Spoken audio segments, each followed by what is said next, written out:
morning, everyone. Morning. Nindot ang tanan makahilusan nga sa magsimba pag-alis sa pagbuhi ng Diyos because He deserves all glory and honor. Iyaha ang tanan mga pagpasidulong pagpasalamat because God is good and His mercy and grace endures forever. Kung nga, sa matang higayon nga makakiusap ka sa pagsimba sa Ginoo, ano na lang pahimukan nga kung mahimot ka mapasalamaton diha sa kaniya sa kinasingkasing ngayon. And everything give thanks to that kung di kami told, be thankful ano nito sa Colossians. So daghan ang punta nga mabasa ng Gospel sa Ginoo that we should be thankful always. We should rejoice always. Rejoice in the Lord always. And again, I say rejoice. Pagkala, ng mga butang, wala na siya isulat sa Biblia tungkol kay hindi na siya importante. Mandili, isulat na sa Biblia tungkol kay papahinumdun na nato, matag-usap. Kung makistuhan nun, na mahimutang malipayon sa atong kinabuhi, ingon nga mga Kristohan. And with that, atong masabtan pagsamot nganong mahimutang joyful kanunay. No? We're not looking only for our temporal things. Mga butang nga, pakita na nato sa mata, pakita karon mawala na ugma. That's mga temporal things. Kundi, let's karon yung buntagon, let's talk about our eternal reward, eternal hope na atong ipaabot diha sa atong Ginoo. And our message is entitled Inheritance of Limitless Worth. Klaro lang? Klaro lang sa likod? Okay? So that is our title this morning. And our passage, padayon ta sa 1 Peter chapter 1 verse 4 and 5. So na, makita na ito ang atong passage. Atong dumagan sa pagbasa. To an inheritance that is imperishable, undefiled, and unfading, kept in heaven for you, who by God's power are being guarded through faith for a salvation ready to be revealed in the last time. Pagkang po sa ta, Lord God, we praise you and thank you for all you've done in our lives. Thank you, God, sa word of Jesus Christ dito sa cross. Maoy, usa ka na kong hinundan, nga nung may kami nilin, nga nung nahimo kami inyong mga anak, nga nung nahimo kami usa kalawas, kung bao ang ulo na mo kung si Kristo. It's not because of our own effort, but because of what Christ did at the cross for us. He died for us so that our sins will be forgiven. Usa, salamat kay Ginoo. Daghang mga panalangin nga among nadawat sa dihang kami na hinulo na lang. And this morning we pray, Lord, that you will guide us to the path of the Holy Spirit so that masabtan pag ginamo, pag-ayon Ginoo ay mga ubang panalangin nga wala ka namo kaayong mahatagi o value nga usa sa mga butang nga may maghatag na mo dakong kalipay sa mga pagkakalagan na kami. That's why we ask your help this morning through Christ our Lord. Amen. Again, what's the message of what's the title of our message this morning? Inheritance of Limitless Worth. So kana siya, yung title, ato na lang sa masabtan later on sa ato ang paghinam-hinam sa maong versikulo. Okay? So are you ready? Handa na ba ta sa pagtuon sa pulo sa Ginoo? Okay. So a quick background, ikaw naman siguro ta, kanunan nato ning istorya ninyo na sa dihang mag-message ko. Kaya ang gisulatan ni Pedro, mga tao, mga Kristohanon nga na-confuse wala na sila kasayod o sa ilang buhaton, and they were discouraged by the persecution they were encountering because of their faith. So, mo ni mga tawhana nga nag-need of encouragement. Mo ni mga tawhana nga nag-need of guidance sa ilahang paglakaw ng ilang Kristohanon. Mo ni mga tawhana nga nag-need of comfort sa ilahang pagtuo. Nga naman, because they were persecuted at this time. And so therefore, Peter decided to write them a letter. O tanawa ang sulat ni Pedro. Tanawa kung unsa sila ka-confused, unsa sila ka-misguided, wala sila kasayo kung asa sila ka-doon. Nakatibulaan na sila. The word to those who are elect exiles of the dispersion. They were dispersed. Nabungkar sila. Again, it's because of persecution. Asa man sila nabungkar? Ang uban ni atos Pontus, ang uban ni atos Galacia, ang uban ni atos Cappadocia, ang uban ni atos Asia, ang uban ni atos Bithynia. So imagine, the family of God sa Jerusalem, nakatimulaan sa bisan asa nga lugar because of persecution. So, mabalik that's why they need encouragement. They need guidance. They need comfort. So, ang gibuhat ni Peter, first, makita nato na according to the foreknowledge of God the Father, in the sanctification of the Spirit, for obedience to Jesus Christ and for sprinkling of His blood, may grace and peace be multiplied to you. So first, he encouraged them. He reminded them that walay mga panghitabo nga wala makita sa Dios. Walay mga panghitabo nga para nato we are uncertain, but God is in control of everything because of His foreknowledge. He saved us because of the power of the Holy Spirit. Nananap ko sa pagkinabuhi, He empowers us. So daghan mga butang nga gisgutan ni Peter. And the first and foremost nga giklaro ni Pedro sa ilahang kahimtang is that they have a living hope. Wala itong gisgutan sa akong last message. That all Christians, although they were persecuted, although they were discouraged, although they were dispersed, but one thing na naan nila, wala is that living hope. No? First 3, mabasa na ito dala. Although gamay na siya kay background naman According to His great mercy, He has caused us to be born again to a living hope. So man itong yun naman. Makinaunsa ang atong kinabuhi dinis kalibutan. As long as ato na kita relasyon sa Ginoo, nahimutang anak sa Dios, we have this living hope. Amen? So nindot kayo, no? Mahana mo tanani, mawala mo tanani. Sila di-persecute, posible ang uban, nangamatay na. Like Peter, gidakop. Like Paul, gidakop na. Hangtod nga, di-execute sila, di-patay sila. Because of their proclamation of the gospel. But one thing, nagpadayon sila sa ilang pagtuo because they know they have this living hope.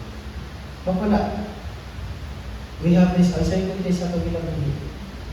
Mga circumstances nga, we are not in control. Butang ka nga, usahay, listen na kayo para nato. But remember, we have our living hope.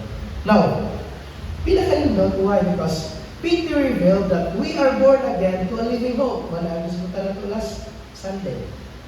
Last Sunday was it? Now, he continues explaining that we are also born again to an inheritance. What?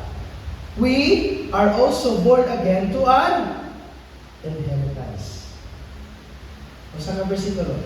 Verse 4. Again, itong basahon. To an inheritance that is imperishable, undefiled, and unfailing, kept in heaven for you. So the question might be, what is the inheritance Peter is referring to? O sa kanyang inheritance? Kanang gold horse ba niya? Makita na ito din ni karon. Inheritance ba niya? Gibilang ito, daghang kayo taan. Usahay, mag-hisgot ang inheritance, mga ano? Atong lolo, atong mama o papa, na ay ibili na ito. Ha? Nga, ma-inherit na ito, masunod na ito. Like for example, balay, ikaw na ang nag-inusarang anak, siyempre, wala mo ilong mo, imuha ng balay. Kung sa yuta, kung daghan mo maigsuon, walang netay nga, magahin mo sita. Yan man, mo na yung mga butang na inherit ninyo, ikan sa inyong inikanan. But the question is, what kind of inheritance money is good ni Peter karon? Do you have any idea what kind of inheritance? Kwarta? Nag-promise ba Ginoo na kung mahimot ang Kristohanon, we will become millionaire? So what kind of inheritance? That is eternity in heaven with the Lord. Again, patulungan ang basa. Eternity in heaven with the Lord. So that is the inheritance nga atong gipaabot. Nga atong gibuhat na mahitabo sa atong kinabuhi. And we can obtain this inheritance only. Una, kung mamatay na ta. So, kung mamatay ta, kasi Ginoo, mampuno na natin yung inheritance. Ikataon na case, kung mabalik na Ginoo, hindi ako himata. No? So, kuwaon na niya, datong na niya nga sa langit, and then, we can have this inheritance.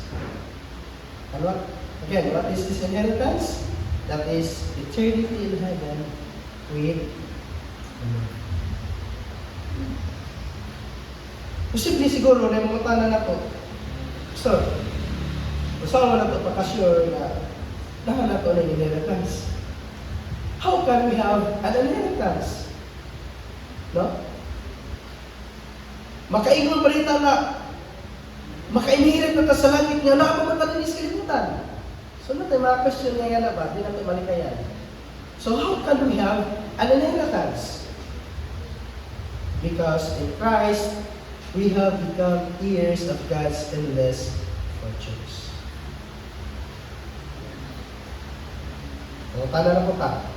How can we become heirs? So, ang isang paagi na ta, mo manununod sa Ginoo. Do you know the answer? Because in Christ, we have become God's own children. Remember this. We cannot become an heir. Hindi na mahimong manununod kung wala tayong relasyon sa atin. It's like just a family, a father and son relationship. Nga kung ang usa ka bata, huwag ganila siya relasyon anang tawhana, bisan ka na tawhana usa ka mahal. Wala yun na siya masunod. So in legal terms, dili ka makasunod sa kaptanan sa imong ginikanan unless ikaw gideclare nga iyang anak or ang uban adopted. No? Na kay timaylan birth certificate ka, ako ni siyang amahan. Ako ni siya inahan o amahan. Pero kung wala kay mapakita, labi na o crucial, mga nagpuyon ba, daghan mo mag-ilog, magbahin, gusto tayo. Yan naman, we cannot become heirs if we don't have this relationship. But because of Christ, take note, ganong naka-inheritance because nahimutang heirs of God. And ganun nahimutang manununod sa Ginoo It's because of Christ nga nahimutang iyang mga anak. Now, ato sa tanaw ni mga versikulo because this is very important and very crucial nga sabto nato. Kano sa tamahimong anak sa Dios? Sa dihabang adto na tayo, ikamatay na to, unya, moingon, ari ka sa langit, kay himuon ka na kong anak. Dili ka na ko anak, ato ka sa inyo. So, this is very crucial nga masabta na to, kano sa tamahimong anak sa Ginoo. Romans 8:15-16 says, "For you did not receive the spirit of slavery to fall back into fear, but you have received the spirit of adoption as sons." O sa giingon, how can we become heirs? Because in Christ, we have become God's own children. Now, sa unsang mahitang po nahimutang iyang anak? Romans 8:15, the spirit that we receive from God is the spirit of adoption as sons, by whom we cry, Abba, Father. The Spirit Himself bears witness with our spirit that we are children of God.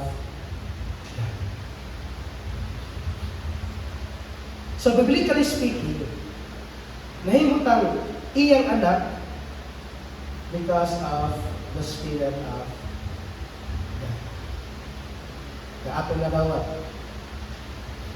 And this Spirit bears witness with our spirit. Diba? Body, soul, and spirit. So, pagka-born again na to, nahimong buhi ang atong spirit. So, sa may trabaho sa Holy Spirit, mo na ang trabaho sa Holy Spirit. The Spirit Himself bears witness with our spirit. Mo'y sa atong espiritu that we are children of God.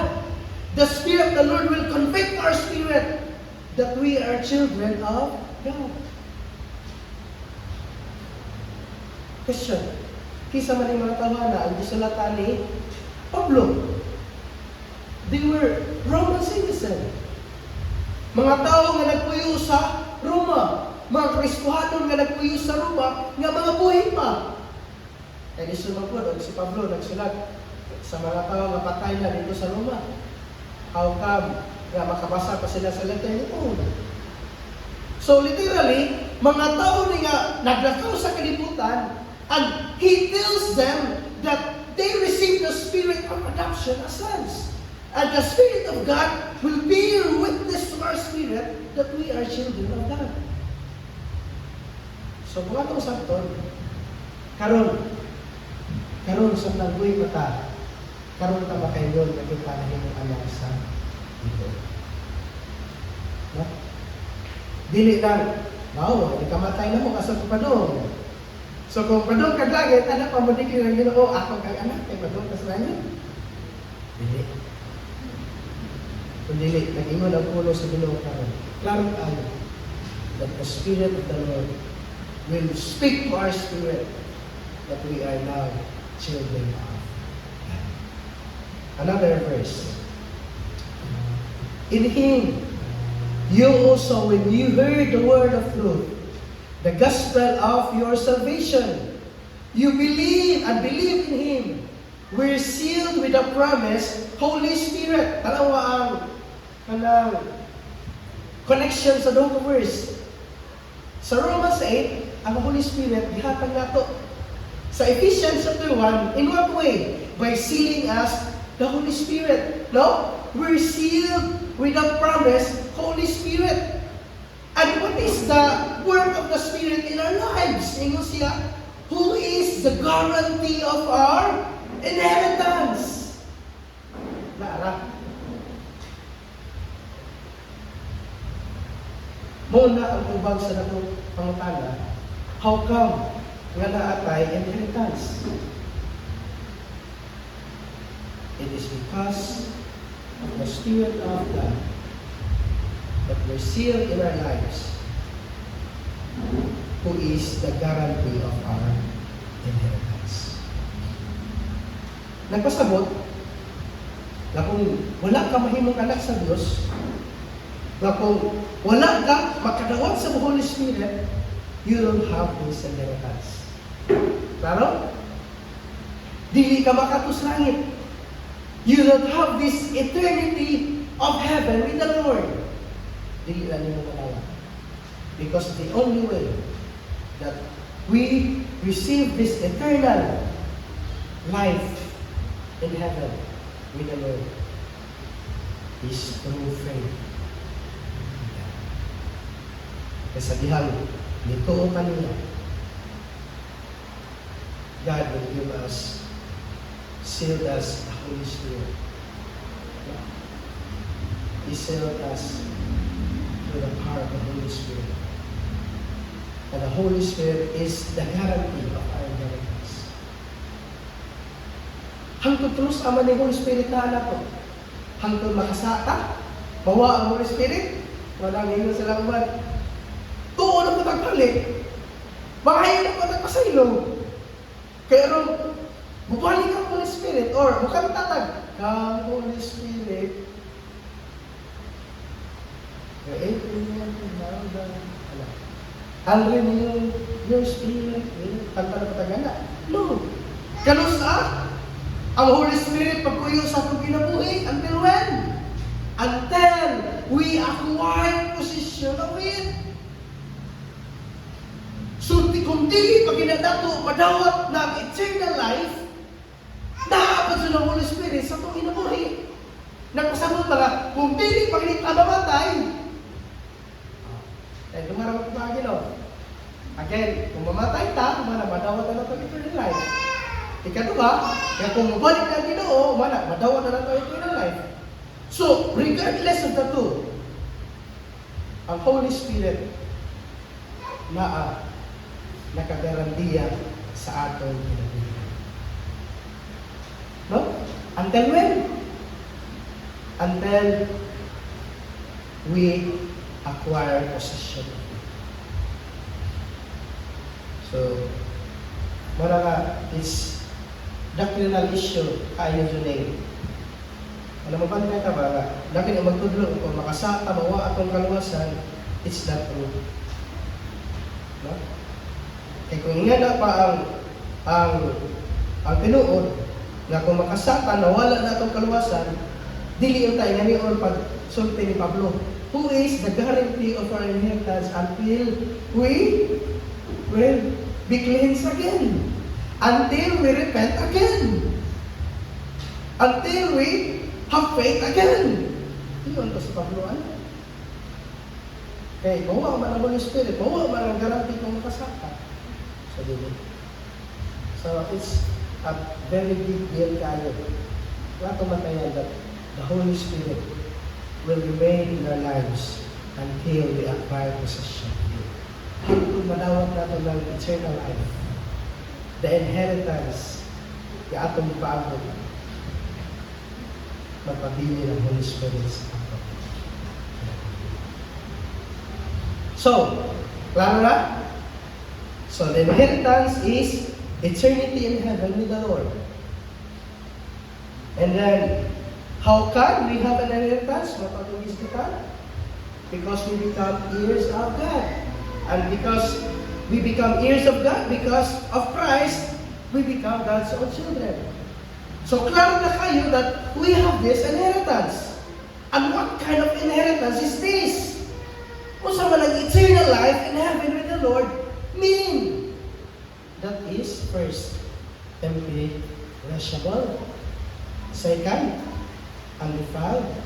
And thirdly, unfading. What was about imperishable? Can't die. Bisan pag kung sa takapataan, linis kalimutan. Bisan pag kung sa taka-conscious, health conscious, sa itong ipagkaon, we all die. Kung nabay na tayo linis kalimutan. We are perishable. O sa track na do not delay, perishable goods. Malata, madugta, makalpos. Kita kung ihawon ta, sampo na ba? Ang tao, ihawon. Di ba? Kung tanawa na ito sa kanyala, nawala. Nawala na. Ano ba? We are perishable. Patanawa ang eternal life in heaven with the Lord. That is imperishable. It can't die. Wala nga, kung mag-isgot kayo tag eternity, wala siya katapusan. No? Wala na tayo asa na taman. Nga naman, dili naman naman na tayo. So, kung i-compare na ito ang atong kinabuhi, wala siguro kuko. Kay, pila naman kataas ang kinabuhi na ito rin sa kalibutan? 60 years. If padalagin ito sa Ginoo, 80 years, 90 years siguro. Pinakataas, 120 years. You compare that to eternity, wala katapusan. So, wala rin kuko ang atong kinabuhi in this kalibutan. So what is the very important? Kinabuhi karon that is temporal or kinabuhi with eternity? Manay atong nilutukan naman nila. Kaya sahay ang mas mga tao, they cannot follow God because of the things in this world. They cannot follow Jesus because they cannot give up their lives to this world. Wala ba yung tanong? But the thing, the inheritance na nagpaabot ako is imperishable. It can't die. Malamuay katapusan ang ating eternity because it can't die. Undefined, meaning can't become corrupted or broken. What is undefined? Di na masama. Di na masakit. Di na operahan. Wala na complication sa lawas. Karon ako, di ko bisipon. Grabe. Dali na masakit. We were corrupted. Pollution. No? Init kaayo. Ang atong kalibutan, we're corrupted. But the life, the eternal life, with the Lord in heaven is undefined. Can't become corrupted or broken. What? Di rin ba? Operahan, di rin na wala na komplikasyon, wala na sakit. Why? Because that is the kind of life na lawas na ito, dadpon ito sa langit. So think about that always. Kung sa may pinag-importante, karon or the eternal life in heaven. And lastly is unfailing, meaning can never lose its value.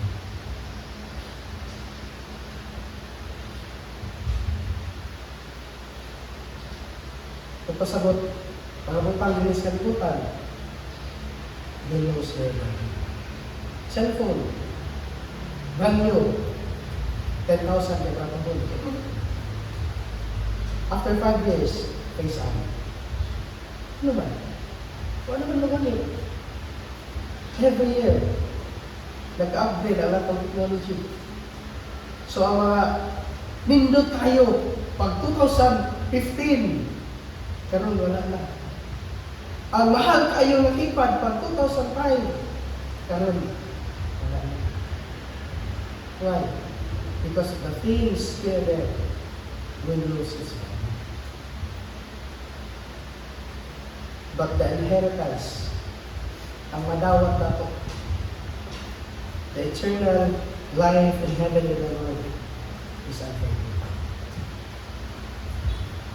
And it's always glorious. Kanunay na mag-silak-silak. Ang atong lakwan, kanunay gold. Dili mo yung nag-ginawa, na-inspire na ka. Di na ka pwede mo lakawan ng gold.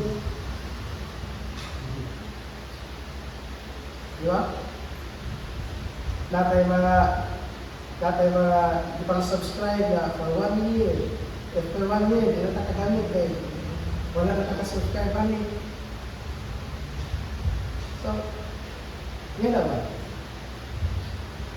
kung atong hinutukan pa kayo, that is the inheritance asa kept in heaven for you. Let's take the word kept. In what form of tenses? Asa may kept? Past tense. Kept. Sa dihan na kahimot ang anak sa Diyos. The moment we become children of God, God kept that inheritance in heaven for us.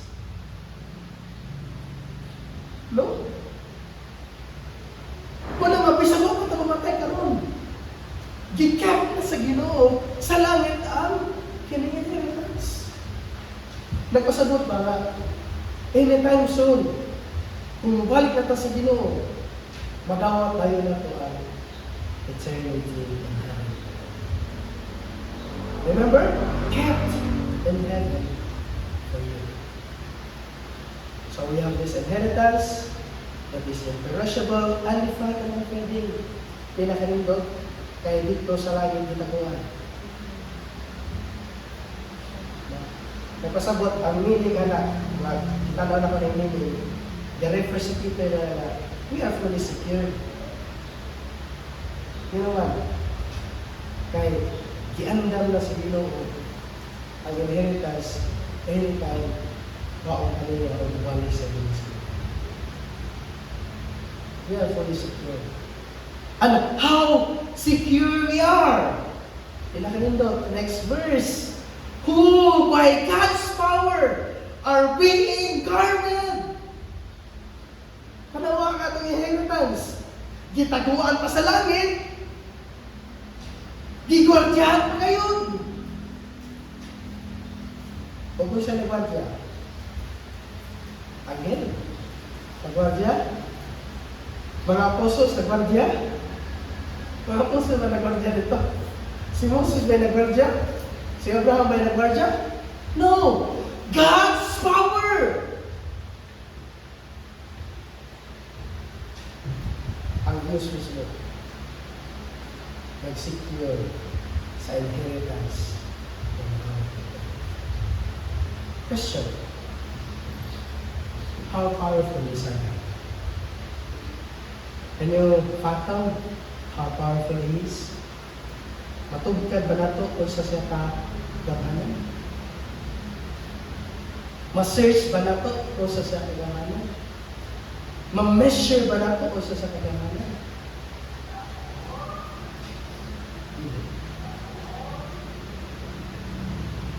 And imagine, think that kind of power is the one who guided our inheritance. Pero bisa ikaw dili ka makakuhaan. Ang atong kalapasan dili ka makakuhaan. Ang atong mga lapses sa atong kinabuhi din sa kalibutan dili ka makakuhaan. No. Walay labaw sa kamong sa Diyos na makakuha sa atong inheritance. And the word being guarded, nindot kayo siya. Dili ko makabasa sa Greek, ako na lang isabot. It is a military term. Means shielded, keep or protected. Nagpasabot ba kung ato ta sa unang panahon, kung may yung military term, that is, the inheritance is kept with a garrison. So na naka-station nga military na na. Na naka-station nga army na na. So that's the idea sa word nga being guarded. Who by God's power are being guarded. So, kung atong imagine nun, ang nakagwardya, ang naka-station sa atong inheritance is the power of God. But even Satan cannot take it away. Pakita ngayon si Paul sa Romans chapter 8. Sorry, wala na po na yung mabasa. Ipapapalis ako ngayon, karon kaya nakahinundong na ko ba? Romans chapter 8. Basa ko na lang ni quick. Ingon siya, Shall tribulation or distress or persecution or famine or nakedness or danger or sword? As it is written, for your sake we are being killed all day long. We are regarded as sheep to be slaughtered. No! In all these things we are more than conquerors through Him who loved us. For I am sure that neither death nor life, nor angels, nor rulers, nor powers, nor heights, nor depths, nor anything else in all creation will be able to separate us from the love of God in Christ Jesus our Lord. Now, he's talking about our security. That ninyo si Paul, shall tribulation, distress, persecution, famine, nakedness, danger, or sword. Mga na mga butata makakuha na to. Pero si Peter no, ayaw si Paul na. Walay gahong, bisan sa langit, sa yuta, nor angels, rulers, nor death, nor life. Wala. Why? It's because of God's power that guarded our inheritance.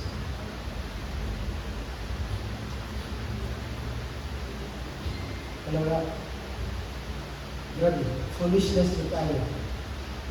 Kada mga tao na wala nakasabot that salvation is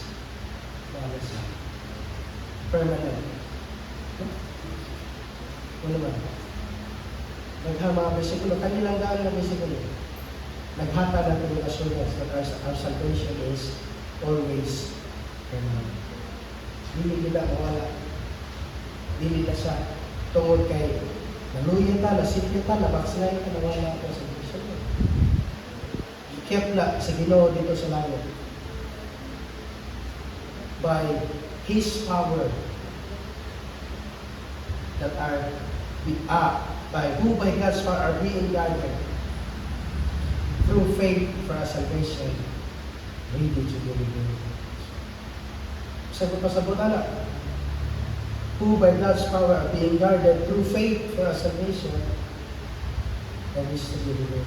It is not our faith that is powerful. Ito sakto, no? Kaya masilusahay mo yung ganghanan sa mga pagpuli. No, it is God. It is God's power. But it is a faith, running through faith, through which this relationship with God began at this faith. Diba? Kano sa tanahin mong anak sa Diyos, sabihang nito ang kanina. So this salvation, it is a faith through which this salvation, this relationship with God began at this faith. Likewise, Ephesians 2:8-9, wala na lang kay Botang. I'm sure we are familiar with this verse. For by grace, we have been saved through faith. So again, it is not our faith, it is powerful, it is God. But it is true, it is a faith, because through faith, which this relationship with God began and is tungo na sa kapagtuo, kay tungo sa kapagtuo, diha nagsundo na ang relasyon sa Diyos. Unya, kung ato man silang palauman, who gave our faith? Is God. So, iyan ito sa Diyos. Ang Diyos naghatag na pagkaluwasan, ang Diyos pa siya naghawid sa atong assurance sa atong kaluwasan, iyan ang tanan. Wala siya ito ang isa niya. So, therefore, what's the big idea? Our forever inheritance of limitless wealth is being kept right this minute in heaven for us. Wala kayo nila. Yeah, sabihan, dahil mo kang anak sa Diyos, we become heirs of God. And because we become heirs of God, we have this inheritance of what? Limitless wealth. When limitless, it is imperishable. It is undefiled. It is unfailing. It's limitless wealth. Wala temporal things, lumalabay ng mga butang, wala na lang kwarta, sweldo na to, tugma, wala. Atong trabaho, career, After 60 years, balitaan ka, mawala na. Kapag ginaguhin sa kalimutan, mamatay ka din sa kalimutan, mawala na. But the very important thing is that we have this inheritance, forever inheritance. Keep right this moment. Keep right this minute in heaven for us. Muna po tayo din sa atong pagkaalam sa Diyos. Thank you, God bless you.